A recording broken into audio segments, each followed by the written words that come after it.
السلام عليكم ورحمة الله وبركاته. الحمد لله الذي جعل الشمس والقمر بحسبان والنجم والشجر يسجدان وفضل زمانا على زمان كما فضل مكانا على مكان وإنسانا على إنسان ونشهد أن لا إله إلا الله وحده لا شريك له لا ضد له ولا ند له ولا مثل له ونشهد أن سيدنا وسندنا وحبيبنا وحبيب ربنا ومولانا محمد عما بعد فأعوذ بالله من الشيطان الرجيم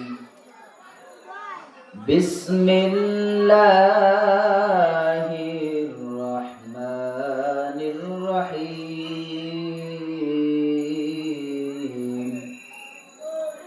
لئن شكرتم لأزيدنكم ولئن كفرتم إن عذابي لشديد صدق الله مولانا العظيم وقال رسول الله صلى الله عليه وآله وسلم خيركم من تعلم القرآن وعلمه أو كما قال النبي عليه الصلاة والسلام الحمد لله ঐতিহ্যবাহী মধ্য আন্দারপাড়া যুব সমাজের উদ্যোগে আজকের এই সুন্দর আয়োজন আল্লাহ তাআলা আপনাকে আমাকে উক্ত মাহফিলের মধ্যে আসার বসার তৌফিক দান করেছেন। আমরা অন্তরের অন্তরস্থল থেকে কালিমাতুশ শুকর আদায় করি আলহামদুলিল্লাহ। দরুদ ও সালাম সাইয়্যিদুল কাওনাইন খাতামুল মুরসালিন জনাবে মুহাম্মদুর রাসূলুল্লাহ সাল্লাল্লাহু আলাইহি ওয়াসাল্লাম আল্লাহ তাআলার অশেষ মেহেরবান যে আল্লাহ তাআলা আপনাকে আমাকে হায়াত দান করেছেন। আল্লাহ রব্বুল আলামিন আপনাকে আমাকে হায়াতের মধ্যে সুস্থ রেখেছেন। আল্লাহ রব্বুল আলামিন আপনার আমার ভালোর জন্য আল্লাহ তাআলা আপনাকে আমাকে আজ এই সুন্দর দুনিয়ার মধ্যে হায়াত দান করে আল্লাহ তাআলা আপনাকে আমাকে এখনো পর্যন্ত সুস্থ রেখেছেন।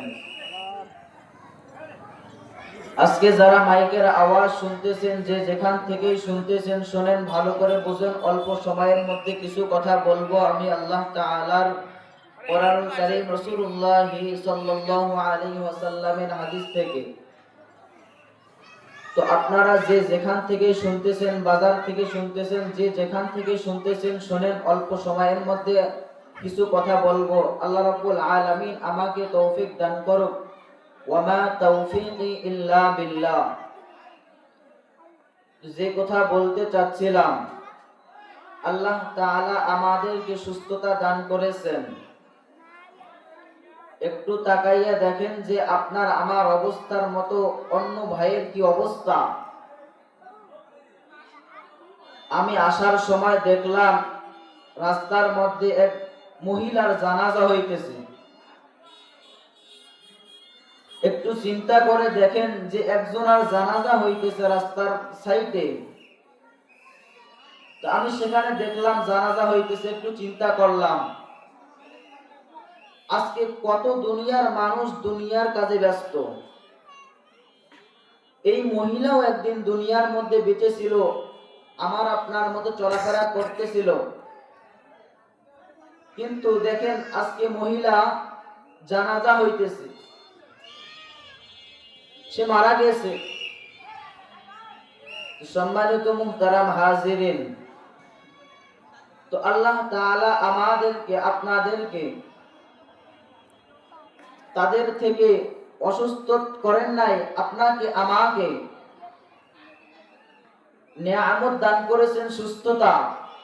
কেমন সুস্থতার নেয়ামত দিয়েছেন দেখেন, যে বান্দা যখন দুনিয়ার মধ্যে বেঁচে থাকে তার মধ্যে বড় নেয়ামত হলো সুস্থতার নেয়ামত। কিসের নেয়ামত? তার মধ্যে বড় নেয়ামত হলো সুস্থতার নেয়ামত। বান্দা বান্দি যখন দুনিয়ার মধ্যে সুস্থ থাকে,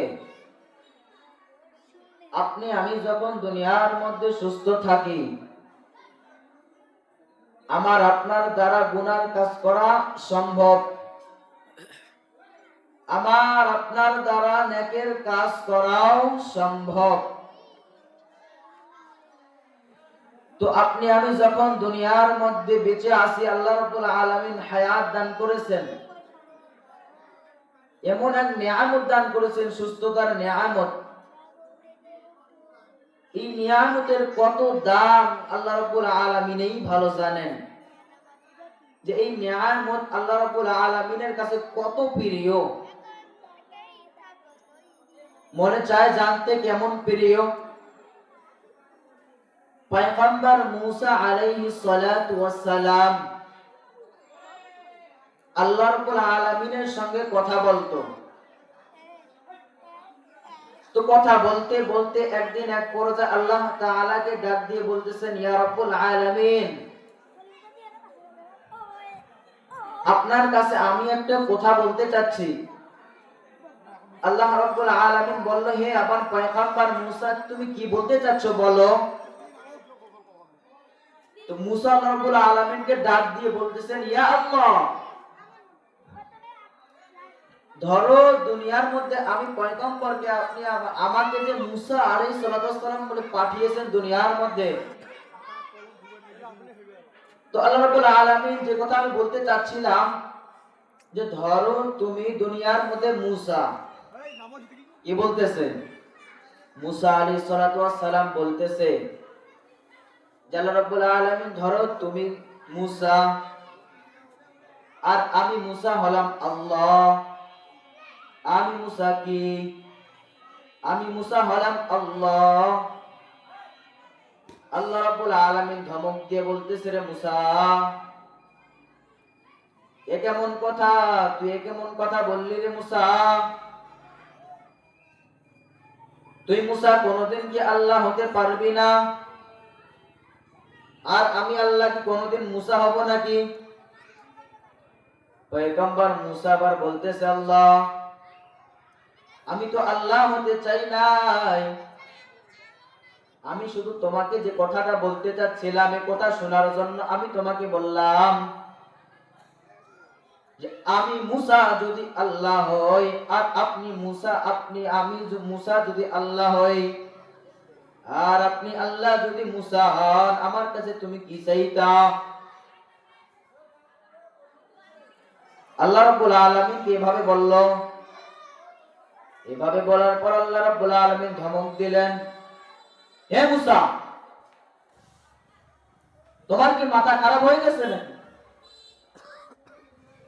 মুসা বলল, না আল্লাহ, আমি শুধু জানবো তুমি আমার কাছে কি জিনিস চাইতা। আল্লাহ বললেন, হে মুসা, ভালো করে শোন, ভালো করে শোন। আমি আল্লাহ যদি দুনিয়ার মধ্যে মুসা হইতাম আর তুমি মুসা যদি আল্লাহ হইতা, আমি তোমার কাছে চাইতাম সুস্থতার নিয়ামত। কিসের নিয়ামত? সুস্থতার নিয়ামতের কত দাম! এই সুস্থতার নিয়ামত পেয়েছে রে মুমিন, পাইছি না? অসুস্থ নাকি আমরা? আমরা সবাই সুস্থ। এমন সুস্থতার নিয়ামত পাইছো রে গোলাম, যার কোনো সীমা নাই, কোনো সীমা নাই। এই নিয়ামতের কত দাম, কত দাম! স্বয়ং আল্লাহ তাআলাও বললেন, আমি সুস্থতার নিয়ামতকে বড় ধন্য বলেছি। এই সুস্থতার নিয়ামতের কত দাম! ও দুনিয়ার মুসলমান, আজকে আপনার আমার মধ্যে যখন অসুস্থ চলে আসে, যখন আপনি আমি কোন অসুস্থতার মধ্যে চলে যাই, আপনার আমি যখন অসুস্থর মধ্যে বাড়িতে বিছানায় হসপিটালের মধ্যে পড়ে থাকি, আপনার আমার তখন টেনশন হয় যে আমার কাছে সুস্থতার নিয়ামত বড় ধন্য। মানুষ যখন সুস্থ থাকে তখন বুঝতে পারে না যে এই সুস্থতার নিয়ামত যে আল্লাহ তাআলা আমাকে দান করেছেন, এর কত দাম, কত দাম, কত দাম যে আল্লাহ তাআলা দান করেছেন এই সুস্থতার নিয়ামতকে। কিন্তু বান্দা বুঝতে পারে কোন সময়? বান্দা যখন অসুস্থ হয়ে পড়ে থাকে, কোনো কিছু তার দ্বারা সম্ভব না। সে যত দুনিয়ার মধ্যে বাহাদুর হোক না কেন, তার দ্বারা সম্ভব না, সম্ভব না বাহাদুরি করার। কত বাহাদুর দুনিয়ার মধ্যে বাহাদুরি করতো, কিন্তু যখন অসুস্থ হয়ে পড়ে যায়, কোনো দাম নাই, কোনো দাম নাই। দাম আছে নাকি? কোনো দাম নাই। বাহাদুরি করবে ততক্ষণ পর্যন্ত, যতক্ষণ পর্যন্ত তার মধ্যে সুস্থতার নিয়ামতটা থাকবে, ততক্ষণ পর্যন্ত বাহাদুরি চলবে তার। কিন্তু যখন একটু অসুস্থ হয়ে পড়বে রে মুমিন, তার দ্বারা অসম্ভব বাহাদুরি করা। কোন মুমিন বান্দা যখন অসুস্থ হয়ে যায়, আল্লাহ তাআলা বলেন এই অসুস্থতা হলো তার জন্য একটা নিয়ামত। অসুস্থতা একটা নিয়ামত। তার পক্ষ থেকে আসেন, আল্লাহই তো দেন। আল্লাহই তো বলেছেন যে বান্দা বান্দি, তোমাদের মাঝে আমি পরীক্ষা করব বিভিন্ন কিছু জিনিস দ্বারা। বিভিন্ন কিছু জিনিস দ্বারা কি করবেন? পরীক্ষা করবেন। হয়তো সন্তান দিয়া, না হয়তো ধন সম্পদ দিয়া, টাকা পয়সা দিয়া, বাড়ি গাড়ি ধন সম্পদ দিয়া পরীক্ষা করবেন। এক সময় ছিল, এখন নাই। দেখি আমার শুকরিয়া আদায় করো না বান্দা। এজন্য আমি বিভিন্ন কিছু দ্বারা তোমার পরীক্ষা করব। অসুস্থ দ্বারাও পরীক্ষা করব। কি দ্বারা? অসুস্থ দ্বারাও পরীক্ষা করবেন। তুমি অসুস্থ হইয়া কি আমি মাওলাকে ভুলছো নাকি, এটা দেখার জন্য আল্লাহ কি করবেন? পরীক্ষা করবেন। আরে মুসলমান, অসুস্থ হইয়া কি ভুলে গেছো নাকি আমি আল্লাহকে এটা পরীক্ষা করার জন্য তোমাদেরকে আমি সুস্থতা থেকে অসুস্থতা নিয়ামতের মধ্যে রাখলাম। যখন কোন বান্দা, যখন কোন বান্দি অসুস্থ হইয়া আমি মাওলাকে একটা আল্লাহ বলিয়া ডাক দেয়, আমি আল্লাহকে একটা আল্লাহ বলিয়া ডাক দেয়, আমি মাওলার কুদরতি অন্তরটা বড় ঠান্ডা হইয়া যায়। ও মুসলমান ইমানদার আল্লাহর গোলাম, বিপদের মধ্যে যখন বান্দা পড়িয়া আমি আল্লাহকে একটা আল্লাহ বলিয়া ডাক দেয়, আল্লাহ বলিয়া ডাক দেয়, আমি আল্লাহর কুদরতি অন্তরটা বড় ঠান্ডা হইয়া যায় রে গোলাম। আর আমি ফেরেশতাদেরকে ডাক দিয়ে বলি, রে ফেরেশতার দল,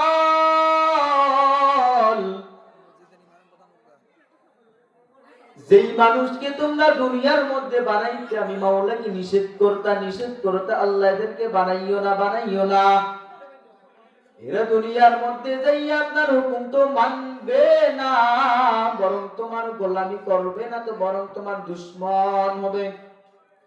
ও ফেরেশতার দল, আজকে তাকাইয়া দেখুন ফেরেশতার দল, আমার বান্দা দুনিয়ার মধ্যে বিপদে পড়ি আমি মাওলাকে বলে নাই। বলবেন নাকি আপনারা? না না না। বিপদে থাকবা রে মুমিন, সুখে থাকবা দুঃখে থাকবা অসুস্থতার মধ্যে থাকবা, আমার মাওলাকে কখনো ভুলবা না।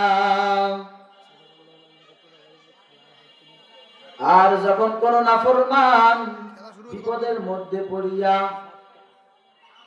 দুনিয়ার মানুষদেরকে ডাকায় বাঁচাও বলিয়া ডাকে, আমার মাওলা কুদরতি নজর দিয়া ওই গোলামের দিকেও তাকাইয়া থাকে, ওই নাফরমানের দিকেও তাকাইয়া থাকে। আর বান্দাদেরকে ডাকতে থাকে, রে গোলাম, তুই দুনিয়ার মানুষদেরকে শতবার যে ডাকতেছ, তোর দুনিয়ার মানুষ একটা ডাকের সারাও দেয় না। তুই আমি মাওলাকে যখন একটা আল্লাহ বলিয়া ডাক দিবা,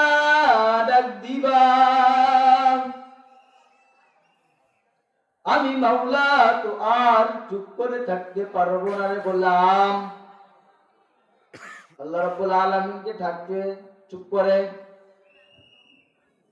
আল্লাহ রাব্বুল আলামিন বলছে, বান্দা তোমরা যখন আমি মাওলাকে একটা ডাক দাও। কয়টা ডাক? আমরা দুনিয়ার মধ্যে দুনিয়াতে থেকে যখন আল্লাহ রাব্বুল আলামিনকে একটা ডাক দেই, কয়টা ডাক? একটা ডাক দেই।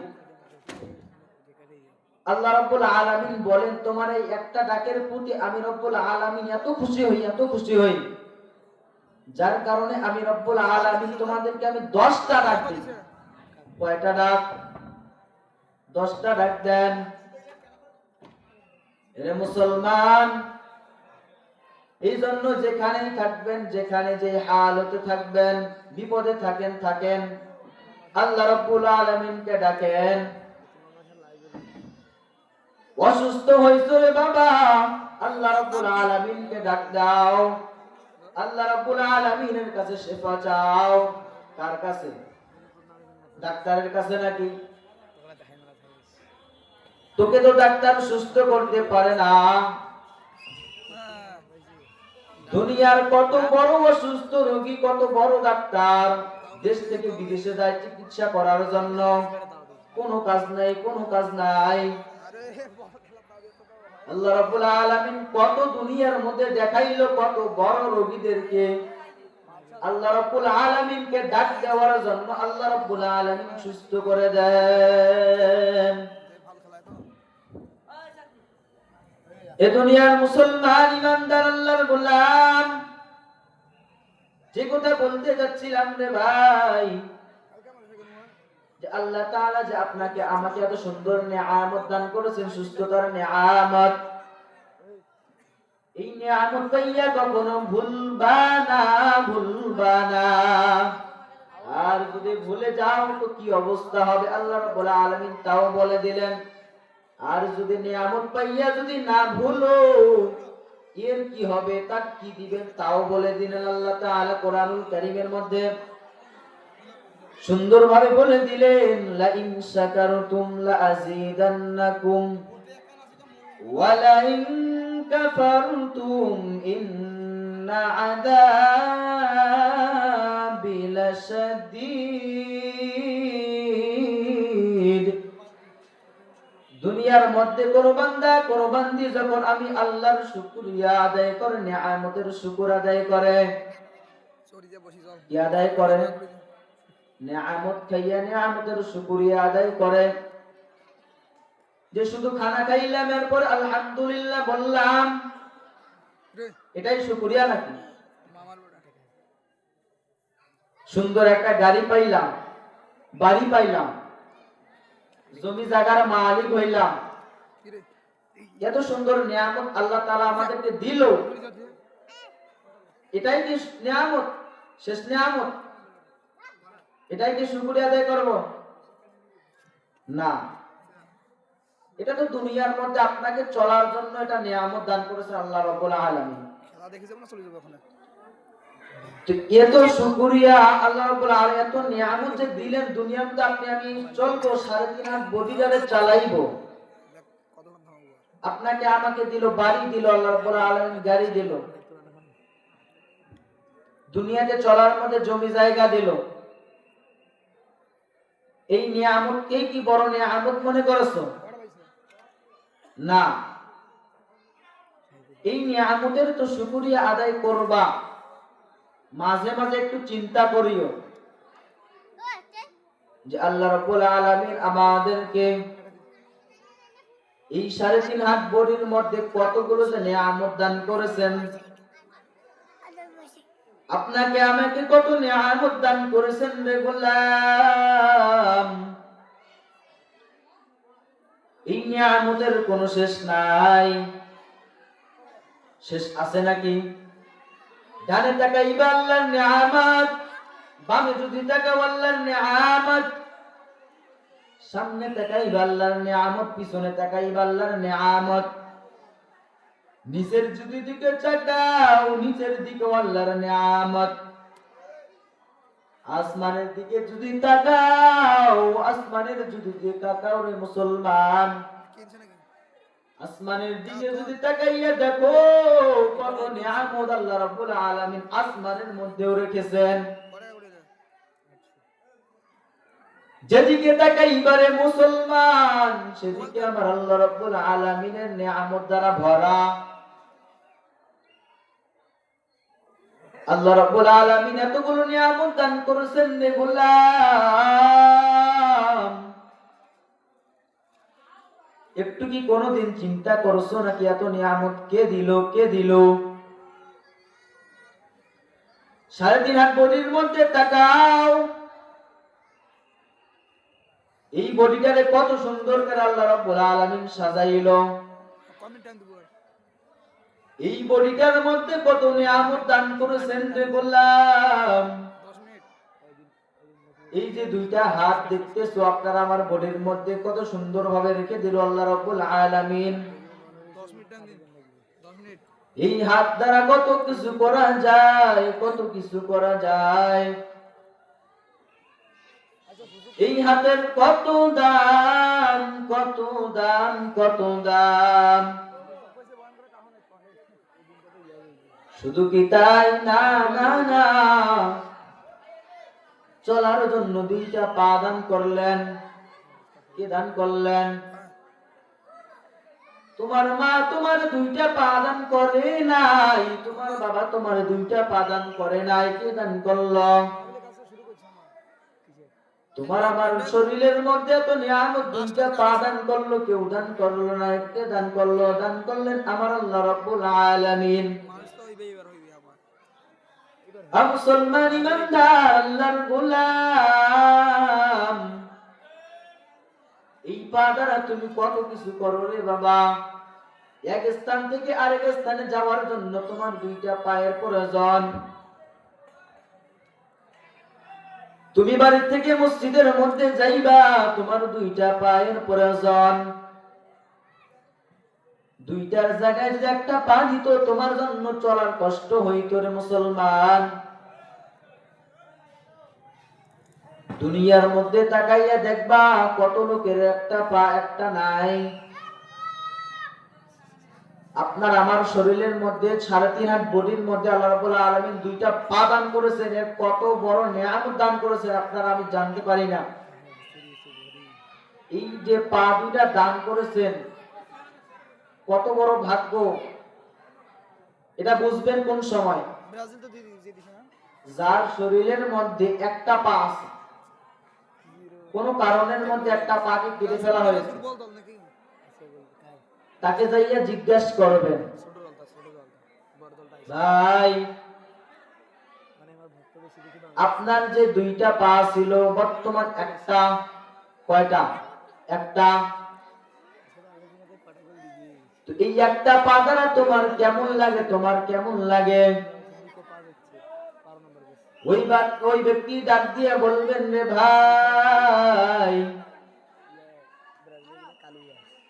আল্লাহ রাব্বুল আলামিন যে তোমাকে এখন পর্যন্ত দুইটা পায়ের উপর দাঁড়িয়ে থাকার শক্তি দান করেছেন, এটা তুমি বড় শুকরিয়া আদায় করো।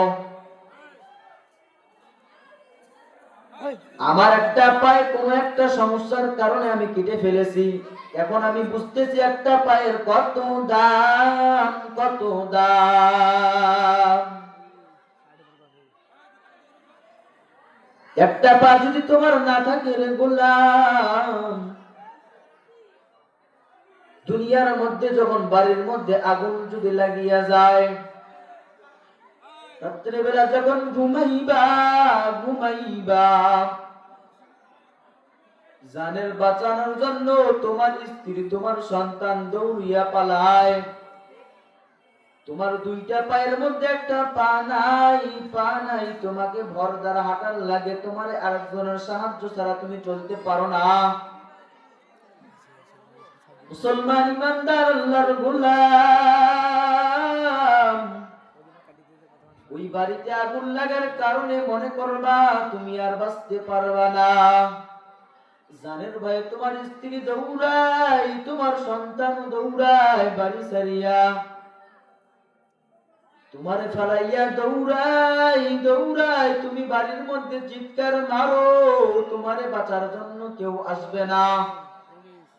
ও মুসলমান ইমানদার আল্লাহর গোলাম, যখন তোমার দুনিয়ার মধ্যে যদি দুইটা পা থাকতো তুমিও দৌড়াইয়া পালাইতা,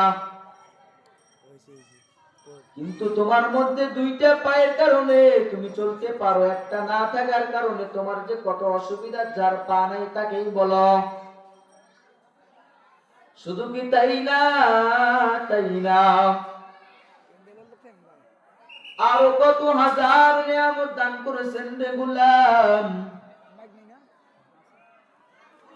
আরো তাকাইয়া যদি দেখো চক্ষু, কত বড় নিয়ামত। এই যে নিয়ামত দান করেছেন, চক্ষু দ্বারা কত কিছু দেখি, যদি চক্ষু না থাকতো দুনিয়া শুধু আন্ধার আন্ধার সারা কিচ্ছু দেখতে পারতা না, মানুষকে দেখতে পারতা না, মানুষ কোন জিনিস, কুরআনুল কারীমকে দেখতে পারতা না, কুরআনুল কারীমটা কেমন, মসজিদটা দেখতে পারতা না, মসজিদটা কেমন, আলেম ওলামাদেরকে দেখতে পারতা না, আলেম ওলামারা কেমন, আজকে এই সুন্দর মাহফিলকে দেখতে পারতা না, সুন্দর মাহফিলটা কেমন। ওরে আল্লাহর গোলাম, তোমার বিবি হইতো, তোমার বিবিকে দেখতে পারতা না, তোমার সন্তান হইতো, সন্তানকে দেখতে পারতা না, তোমার সন্তানটা কেমন, তোমার যে মা তোমার জন্ম দিল, তোমার মাকেও তুমি দেখতে পারতা না, তোমার বাবা তোমার জন্ম দিল, তোমার বাবারেও দেখতে পারতা না রে গোলাম। এই চক্ষু না থাকার কারণে এই সুন্দর দুনিয়ার জমিনটাও দেখতে পারতা না, আসমান দেখতে পারতা না, চন্দ্র সূর্য কিছু দেখতে পারতা না রে গোলাম। কত সুন্দর নিয়ামত দান করলো আমার মাওলা, আমার মাওলা তোমার আমার কত নিয়ামত দিয়া ডুবাইয়া রাখলো। এর গোলাম একটু শুকরিয়া আদায় করবা, মাঝে মাঝে নামাজে দাঁড়াইয়া, নামাজ কোরআন শেষ করিয়া, নামাজ শেষ করিয়া, গভীর রাত্রিতে নামাজ পড়িয়া, তাসবিহ কোরআন পড়িয়া, আমার মাওলার কুদরতি নজর দিকে তাকাও, আমার মাওলার দিকে একটু হাত বাড়াইয়া যদি কাটতে পারো রে গোলাম, নিজের গুনার দিকে অনুতপ্ত হইয়া আমার মাওলাকে একটা যদি আল্লাহ বলিয়া ডাক দিতে পারো, ডাক দিতে পারো, আর বলতে পারো মাওলা আমার মতো গুনাহগার দুনিয়ার মধ্যে কেউ নাই, কেউ নাই, আমার মতো নাফরমান দুনিয়ার মধ্যে কেউ নাই, কেউ নাই, কেউ নাই, আল্লাহ আপনি ছাড়া আর কেউ নাই, আপনি যদি আমাকে মাফ না করেন রে মালিক, আমাদের কেউ মাফ করতে পারবা না। আয় আল্লাহ তুমি যদি আমাকে মাফ না করো, আমাকে দুনিয়ার কোন বাচ্চা, কোন এমপি, কোন মন্ত্রী আমাকে মাফ করতে পারবা না। এর গোলাম নিজের গুনার দিকে অনুতপ্ত হইয়া কাঁদো, কাঁদো, কাঁদো। এই দুনিয়া দুনিয়ার জিন্দেগি তোমার শেষ হয়ে যাইতেছে রে বাবা। শিশু থেকে জুয়ান হইছ, জুয়ান থেকে বৃদ্ধা হইছ, এরপরে কবরে যাইবা কোন দিন যাইবা কোনো গ্যারান্টি নাই। তোমার আমার মতো কত ভাই কত বোনকে দাফন দিলাম, কত মুরব্বীকে দাফন দিলাম। আমার আপনার জানাজা কোন দিন হয়, কোন দিন মসজিদের মধ্যে এলাম হয়ে যাবে, আর দুনিয়ার মধ্যে নাই। এখনো সময় আছে রে গোলাম, তওবা করো, তওবা করো, তওবা করিয়া যদি ফিরিয়ে আসতে পারো, আমার মাওলার কাছে তোমার মতো দামি আর কেউ নাই, কেউ নাই, কেউ নাই। আল্লাহ রাব্বুল আলামিন আপনাকে আমাকে তওবা, খাঁটি তওবার মতো তওবা করার তৌফিক দান করুন। আল্লাহ রাব্বুল আলামিন আপনাকে আমাকে নিয়ামত যে দান করেছেন, এই নিয়ামতের শুকরিয়া আদায় করে দুনিয়ার মধ্যে চলার তৌফিক দান করুন। আল্লাহ রাব্বুল আলামিনের প্রত্যেকটা হুকুম, প্রত্যেকটা বিধান মানিয়া রাসূলুল্লাহ সাল্লাল্লাহু আলাইহি ওয়াসাল্লামের সুন্নাহ মোতাবেক চলিয়া জীবনকে গড়ার তৌফিক দান করুন। وآخر دعوانا أن الحمد لله رب العالمين. السلام عليكم ورحمة الله وبركاته.